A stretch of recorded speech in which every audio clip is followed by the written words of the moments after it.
नमस्कार students, easy engineering concept में आपका स्वागत है। स्टूडेंट्स, आज हम डिस्कस करेंगे मशीन लर्निंग के अंदर एक बहुत ही इंपॉर्टेंट टॉपिक है decision tree learning. Decision tree learning जो आपकी थर्ड यूनिट का फर्स्ट टॉपिक है, इसके अंदर क्या होता है, किस तरीके से ये एल्गोरिथम काम करती है, डिसीजन ट्री क्लासिफिकेशन किस तरीके से काम करता है, कितने टाइप का होता है, इन सारी चीज़ों के बारे में डिस्कस करेंगे। दोस्तों, टॉपिक शुरू करने से पहले मेरी आप लोगों से रिक्वेस्ट है कि इजी इंजीनियरिंग कॉन्सेप्ट मेरा यूट्यूब चैनल है, इसको आप सब्सक्राइब कीजिए। अगर आपने कर रखा है तो आप किसी दूसरे के डिवाइस से भी सब्सक्रिप्शन कीजिए, क्योंकि ये बहुत ही इम्पोर्टेंट है और ट्यूटर का हौसला अफजाई होता है। वो बेहतरीन क्वालिटी के साथ में और लेक्चर आप लोगों के साथ में इंट्रोड्यूस करेगा। तो चलिए हम देखते हैं डिसीजन ट्री क्लासिफिकेशन क्या होता है। Decision tree classification is the supervised learning technique. ये एक सुपरवाइज्ड लर्निंग टेक्निक होती है जिसके अंदर क्लासिफिकेशन और रिग्रेशन दोनों प्रॉब्लम्स को कंसिडर किया जाता है। जिसके अंदर हम क्लासिफिकेशन और रिग्रेशन प्रॉब्लम्स को सॉल्व करते हैं तो सबसे ज़्यादा प्रेफरेंस दी जाती है क्लासिफिकेशन प्रॉब्लम्स को। इसके अंदर कुछ इंटरनल नोड्स होते हैं जो पर्टिकुलर किसी फीचर्स को रिप्रेजेंट करते हैं, किसी डेटा सेट को रिप्रेजेंट करते हैं, ब्रांच को रिप्रेजेंट करते हैं और एक फाइनली डिसीजन पे पहुंचते हैं। जब डिसीजन पे पहुंचते हैं तो दो तरीके के नोट्स होते हैं इसमें। एक होता है डिसीजन नोट्स होता है, दूसरा लीफ नोट्स होता है। तो इन सारी चीज़ों से हम फाइनली एक आउटपुट तक पहुंचते हैं जो हम पूरा देखेंगे। उससे पहले हम डिस्कस कर लेते हैं डिसीजन ट्री क्लासिफिकेशन एल्गोरिथम क्या होता है। सबसे पहले मैं पॉइंट टू पॉइंट आपको बताऊंगा। सबसे पहले होता है decision tree is the supervised learning technique, जो मैंने ऑलरेडी बताया है, that can be used for the both classification and regression problems. Supervise technique learning technique का मतलब क्या होता है कि जब पर्टिकुलर सिस्टमेटिकली अरेंज होना डेटा का सुपरवाइज्ड कहलाता है। अनसुपरवाइज्ड क्या होता है, सिस्टमेटिक वे में नहीं होना डेटा का, वो अनसुपरवाइज्ड कहलाता है। Classification regression problem, but mostly it is preferred for the solving classification problems. It is a tree structured classifier where the internal nodes represent the features of a dataset, branch represent the decision rules, and each leaf node represent the outcomes. दोस्तों, हम जो भी पढ़ते हैं बहुत इत्मीनान से पढ़ते हैं। जिस तरीके से एक कहावत है कि इब्तिदा इश्क है, रोता है क्या, अभी तो देखिए शुरुआत है, आगे आगे होता है क्या।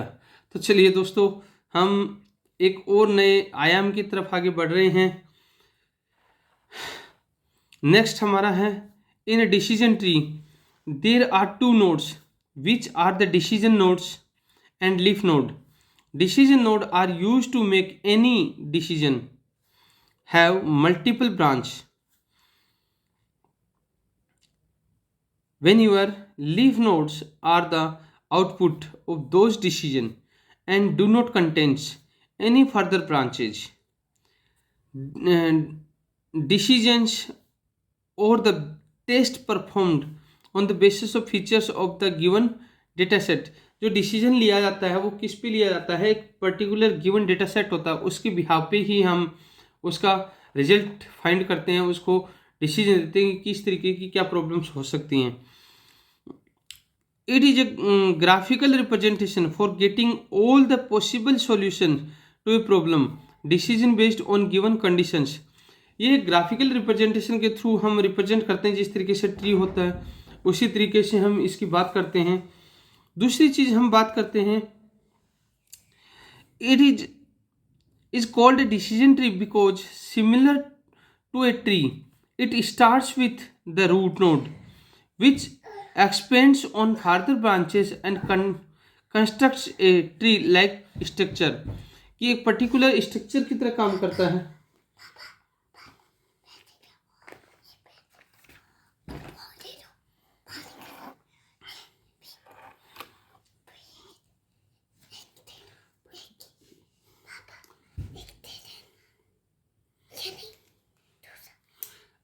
अब इसके अंदर क्या चीजें होती हैं, कुछ ऐसी चीजें होती हैं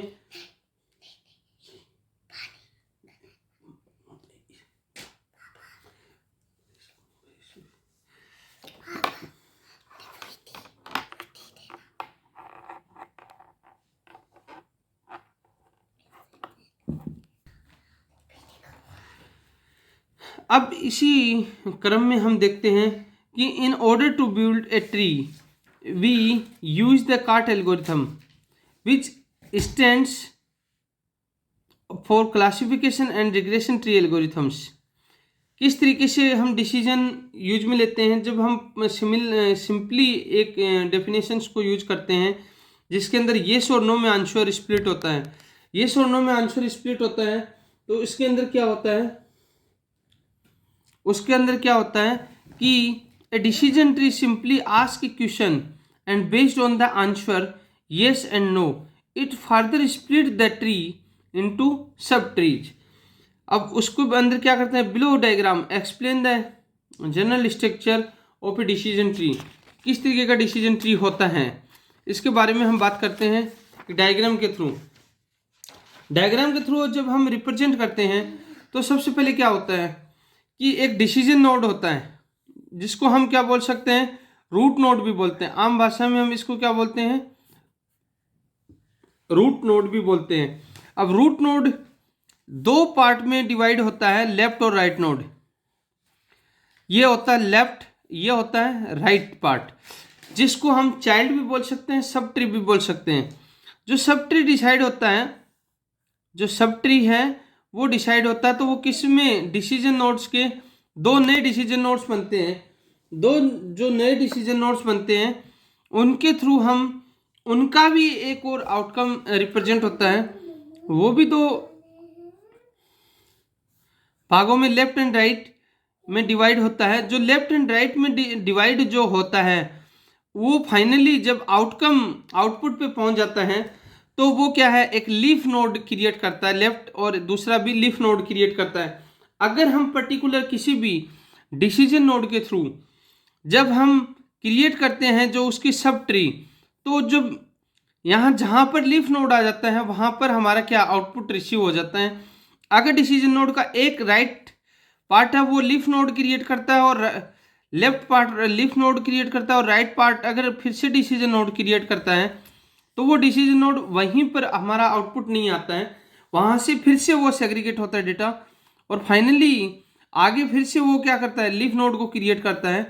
तब तक ये प्रोसेस चलता रहता है डिसीजन नोड का, जब तक एक स्पेसिफिक आउटकम हमें रिसीव नहीं हो जाता है।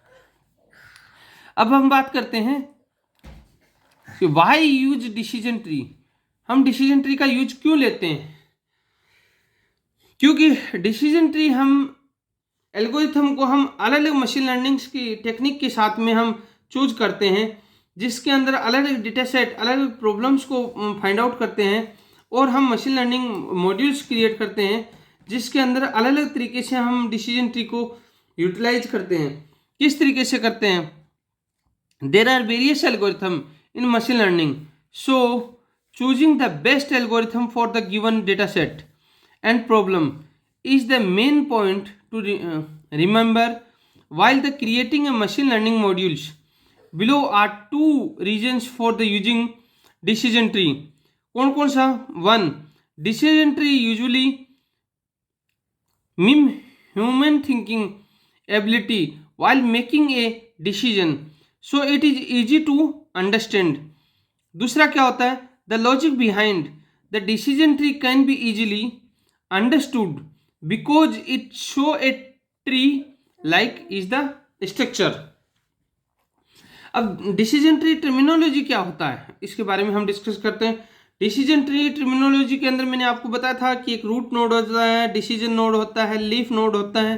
ये सारी की सारी इसकी क्या होती हैं, टर्मिनोलॉजी होती हैं कि कोई भी एक पेड़ की ब्रांचेज होती हैं, उसकी सब ब्रांचेज होती हैं, फिर उसकी पत्तियां होती हैं। इसी तरीके से ये डिसीजन ट्री के अंदर यूज होता है। तो पहला होता है रूट नोड। रूट नोड जिसको हम पेरेंट नोड भी बोल सकते हैं। Root node is from where the decision tree starts, the represents the entire data set which further gets divided into two और मोर होमोजीनियस सेट्स। मैंने बोला ना कि एक जो डिसीजन ट्री स्टार्ट करते हैं जहाँ से, उसको क्या बोलते हैं, रूट नोड बोलते हैं, और वो दो पार्ट में डिवाइड होता है, लेफ्ट नोड और राइट नोड, जो होमोजीनियस सेट्स को तैयार करता है। दूसरी बात करते हैं हम लीफ नोड की। लीफ नोड की जब मैं बात करता हूँ तो leaf node are the final outcome leaf node क्या करता है, जो लास्ट आउटकम जब रिसीव होता है तब लीफ नोड काम करता है। And the tree can not be segregated father after getting a leaf node. अब कोई भी ट्री है वो लीफ नोड के बाद में सेग्रीगेट नहीं हो सकता, आगे डिवाइड नहीं हो सकता उस चीज़ के बारे में। एक होता है स्प्लिटिंग। स्प्लिटिंग का मतलब क्या होता है कि किसी भी चीज़ को डिवाइड करना। Splitting is the process of dividing the decision node, root node into sub nodes according to the given conditions. एक होता है ब्रांच और सब ट्री। मैंने बताया ना कि पेड़ होता है, पेड़ का फिर पहले ब्रांचेज होते हैं और फिर उसकी सब ब्रांचेज होती हैं, फाइनली उसकी लीफ होती हैं। ऐसे ब्रांच और सब ट्री क्या होता है, a tree formed by splitting the tree. Decision node से वापस सब रूट नोड से डिसीजन नोड में कन्वर्ट होता है, डिसीजन नोड से लीफ नोड में कन्वर्ट होता है। एक होता है pruning. Pruning is the process of removing the unwanted branches from the tree. Removing the unwanted branches from the tree. एक होता है पेरेंट और चाइल्ड नोड, जिसको हम जनरल भाषा में हम चाइल्ड बोलते हैं, बेटा बोलते हैं, जिसको root node of the tree is called the parent node. जो रूट नोड होता है वो पेरेंट नोड होता है, जो डिसीजन नोड होते हैं वो क्या होते हैं, चाइल्ड नोड होते हैं। And other node are called the child nodes. ये सारी की सारी प्रोसेस होता है। अब इसके अंदर बात करता हूँ मैं, how does the decision tree algorithm work. Decision tree algorithm किस तरीके से काम करता है। In the decision tree for predicting the class of the given data set, the algorithm starts from the root node of the tree. This algorithm compares the value of root attribute with the records real data set attributes, and based on the comparison follows the branch and jump to the next node. इस तरीके से हम इसको use करते हैं। For the next node, the algorithm again compares the attribute value with the other subnodes and moving further, it continues the process until it reaches the leaf node of the tree. The complete process can be better understood using below the algorithms. अब इसी चीज़ की अगर मैं आगे बात करता हूँ तो इसके अंदर कुछ स्टेप्स होती हैं, उन स्टेप्स के थ्रू हम चलते हैं। स्टेप 1 के अंदर क्या होता है, begin the tree with the root node say S which contains the complete data set. Step 2 के अंदर क्या होता है, find the best attribute in the data set using attribute selection measure ASM. Step 3 के अंदर क्या होता है, divide the S into subset that contains possible value for the best attributes. Step 4 में क्या होता है, generate the decision tree node which contains the best attributes. Step 5 के अंदर क्या होता है, recursively make new decision tree using the subset of the data set create in step 3.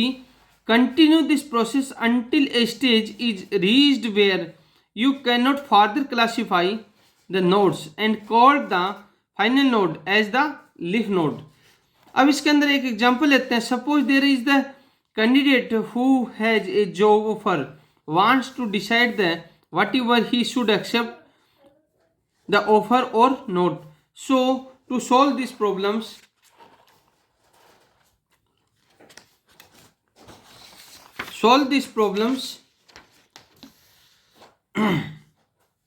and problems, the decision tree starts with the root node like salary attributes ASM, root node split further into the next decision nodes, and leaf node based on the corresponding label. The next decision node further get the splitting the decision nodes and the leaf node. Finally, the decision node split into 2 leaf nodes, accepted or declined the offer. तो एक diagram के through हम start करते हैं। सबसे पहले root node start होता है मेरा, सैलरी इज बिटवीन 50,000 to 80,000। उसके अंदर 2 कंडीशंस होती हैं, अगर वो एक्सेप्ट करता है तो यस, रिजेक्ट करता है तो नो। अगर नो करता है तो प्रोसेस क्या हो जाती है, डिक्लाइन हो जाती है। यस करता है तो वो क्या आगे करता है, ऑफिस नियर टू होम, वो अगली प्रोसेस में देखता है जो ऑफिस है वो घर के पास में है कि नहीं है। इफ यस देन आगे प्रोसेस होता है, नो देन क्या होती है, कंडीशन डिक्लाइन हो जाती है। यानी कि ये लीफ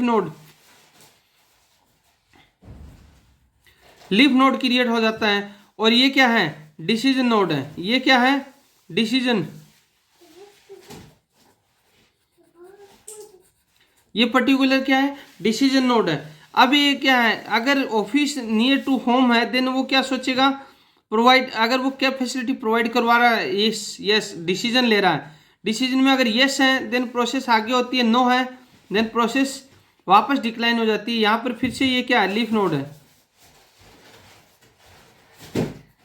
और ये वहाँ यहाँ पर क्या होता है, यस देन ऑफर एक्सेप्ट हो जाता है, तो ये भी क्या है, लीफ नोड है।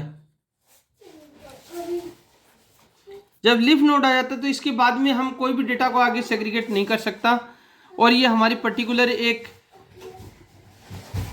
डिसीजन ट्री जनरेट होता है। इसके अंदर जब हम प्रोसेस करते हैं तो इसी चीज़ को आगे जब हम लेके जाते हैं तो इसके अंदर क्या होता है, attribute selection major.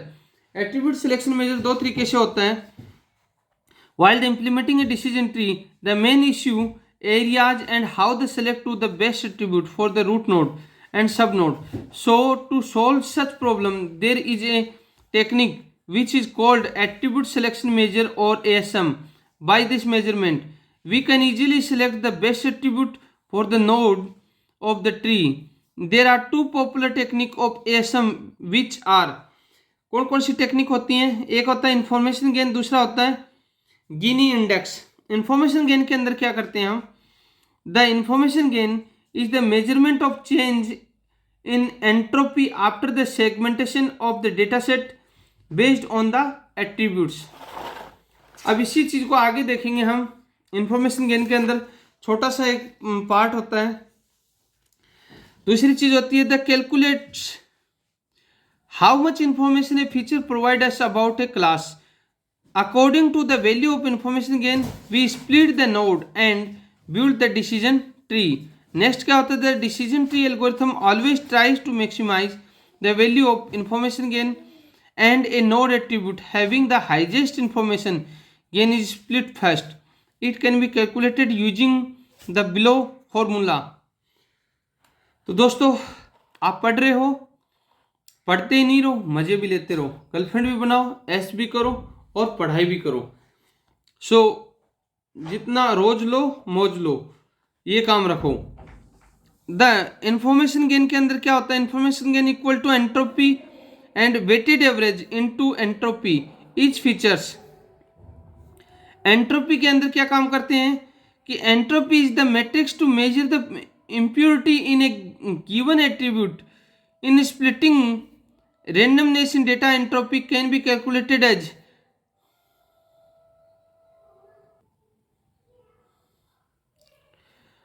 The entropy S equal to क्या होता है, जो फॉर्मूला होता है वो minus P yes log two probability of yes minus probability of no log two probability of no, where S is equal to total number of samples.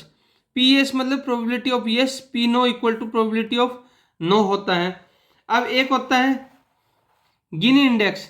Gini index के अंदर क्या काम होता है, Gini index is the measure of impurity or purity used while creating a decision tree in the cart classification and regression tree algorithms. दूसरा होता है an attribute with the low Gini index should be preferred as the compared to the high Gini indexed. Next होता है it only creates the binary splits and the cart algorithms use the Gini indexed to create binary splits. And next क्या होता है इसके अंदर, Gini index can be calculated using the below formula. क्या होता है formula, Gini index equal to 1 minus sigma J probability of J का square. Pruning getting an optimal decision tree. Optimal decision tree क्या होता है, pruning is the process of deleting and unnecessary node from a tree in order to get the optimal decision tree. अब क्या होता है इसके अंदर, a to large tree increase the risk of over fitting and a small tree may not capture all important features of the dataset. Therefore, a technique that decreases the size of the learning tree without reducing accuracy is known as the pruning.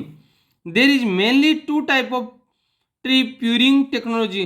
प्यूरिंग technology क्या होता है कि अगर कोई ज़्यादा बड़ी tree create हो जाती है तो उसके अंदर सारी चीज़ें हम कैप्चर और फिटिंग हो जाती है। अगर छोटी ट्री होती है तो वो सारे के सारे फीचर्स को कैप्चर नहीं कर पाती हैं, डेटा सेट को कैप्चर नहीं कर पाती है। इस चीज़ में हम डिसीजन लर्निंग ट्री के अंदर हम क्या करते हैं कि उसकी एक्यूरेसी को बिना रिड्यूस किए हुए हम प्यूरिंग टेक्निक से हम उसको डेटा को कैप्चर करते हैं।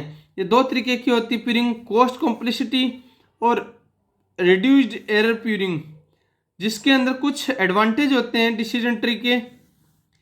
एडवांटेज कौन कौन से होते हैं? एक फर्स्ट होता है it is simple to understand as it follow the simple process which is human follow while making any decision in real time. दूसरा होता है it can be very useful for solving decision related problems. तीसरा होता है it help to think about all the possible outcome for a problem. चौथा होता है there is less requirement of data cleaning compare to other algorithms. एक होता है disadvantage of the decision tree. Disadvantage कौन सा होता है? The decision tree contains lot of layers which make it complex. Next होता है it may have a over fitting issue which can be resolve using the random forest algorithm. Random forest over fitting algorithm को random forest algorithm के through हम solve करते हैं। Next होता है for more class level computational complexity of the decision tree में increase. तो दोस्तों ये था आपका डिसीजन ट्री एल्गोरिथम। तो दोस्तों मैं आप लोगों को एक चीज़ बताऊंगा कि आप लोग मेरे यूट्यूब चैनल को सब्सक्राइब कीजिए, लाइक कीजिए, कमेंट कीजिए, शेयर कीजिए और कोई भी सुझाव हो तो कमेंट बॉक्स में कमेंट करके बताइए। कुछ कर दिखाओ ऐसा कि दुनिया करना चाहिए तुम्हारे जैसा। दोस्तों इंजीनियरिंग करो तो कुछ इस तरीके की कुछ चीज़ कीजिए कि घर वाले भी आप पे नाज कर सकें, यार दोस्त भी आप पे नाज कर सकें, अच्छा इनोवेटिव और करोड़ों का पैकेज उठा सको। तो आप मेरे साथ फॉलो कीजिए। मैं बहुत ही जल्द आपको इंटरव्यू क्वेश्चन लेके आ रहा हूँ। नमस्कार।